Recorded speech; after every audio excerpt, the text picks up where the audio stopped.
முருகன் கையில் வேல் இருக்கு தெரியுமா? அது முன்வினையை அகற்றிவிடும் புரியுமா? முருகன் கையில் வேல் இருக்கு தெரியுமா?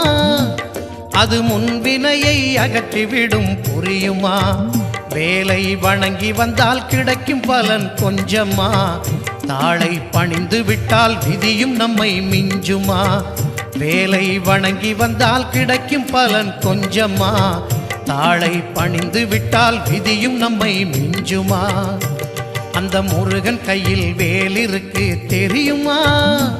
அது முன்வினையை அகற்றிவிடும் புரியுமா?